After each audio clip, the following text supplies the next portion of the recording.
ವೀಕ್ಷಕರೇ, ಇದೇ ಜುಲೈ 16ನೇ ತಾರೀಕು ಮಿಥುನ ರಾಶಿಯಿಂದ ಕರ್ಕಾಟಕ ರಾಶಿಗೆ ಸೂರ್ಯನ ಪ್ರವೇಶ ಆಗುತ್ತೆ. ಈ ಪ್ರವೇಶ ಆಗುವುದರಿಂದ ಈ 5 ರಾಶಿಯವರಿಗೆ ಸೂರ್ಯನ ಒಂದು ವಿಶೇಷ ಅನುಗ್ರಹ ಮತ್ತು ಕೃಪೆಯಿಂದ ಸಾಕಷ್ಟು ಒಂದು ಶುಭ ಫಲ ಎಂಬುದು ಸಿಗುತ್ತೆ. ಆ 5 ರಾಶಿಗಳು ಯಾವುದು? ಸಿಗುವಂತಹ ಫಲಗಳು ಯಾವುದು? ಎಲ್ಲವೂ ಸಹ ಈ ವಿಡಿಯೋದಲ್ಲಿ ನಿಮಗೆ ತಿಳಿಸಿಕೊಡ್ತೇನಂತೆ.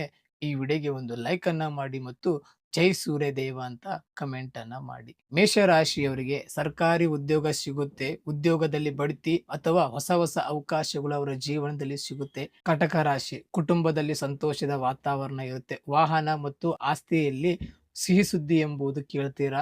ಆರೋಗ್ಯದಲ್ಲಿ ಏನಾದರೂ ಸಮಸ್ಯೆಗಳಿತ್ತಂದ್ರೆ ಅದು ಎಲ್ಲವೂ ಸಹ ದೂರ ಆಗುತ್ತೆ. ಸಿಂಹ ರಾಶಿಯವರಿಗೆ ಸಮಾಜದಲ್ಲಿ ಗೌರವ ಮತ್ತು ಪ್ರತಿಷ್ಠೆ ಹೆಚ್ಚಾಗುತ್ತೆ. ಆರ್ಥಿಕವಾಗಿ ಹೊಸ ಹೊಸ ಅವಕಾಶಗಳು ಅವರಿಗೆ ಸಿಗುತ್ತೆ. ಧನು ರಾಶಿಯವರಿಗೆ ಅವರ ಸ್ನೇಹಿತರಿಂದ ಬೆಂಬಲ ಎಂಬುದು ಹೆಚ್ಚಾಗುತ್ತೆ. ಏನಾದರೂ ಕಾಂಪಿಟೇಟಿವ್ ಎಕ್ಸಾಮ್ ಬರಿತಾ ಇತ್ತಂದ್ರೆ ಅದರಲ್ಲಿ ಜಯ ಎಂಬುದು ಸಿಗುತ್ತೆ. ಕೊನೆಯದಾಗಿ ಮೀನರಾಶಿ. ಮೀನರಾಶಿಯವರಿಗೆ ಗುರುಗಳ ಒಂದು ಆಶೀರ್ವಾದ ಎಂಬುದು ಸಿಗುತ್ತೆ.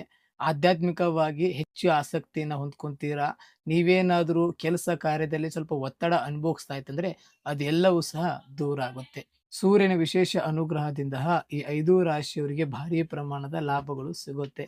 ಇಂಥದೇ ಜ್ಯೋತಿಷ್ಯ ಸಂಬಂಧಿತ ಮಾಹಿತಿಗಾಗಿ ನಮ್ಮ ಪೇಜನ್ನು ಫಾಲೋ ಮಾಡ್ಕೊಳ್ಳಿ.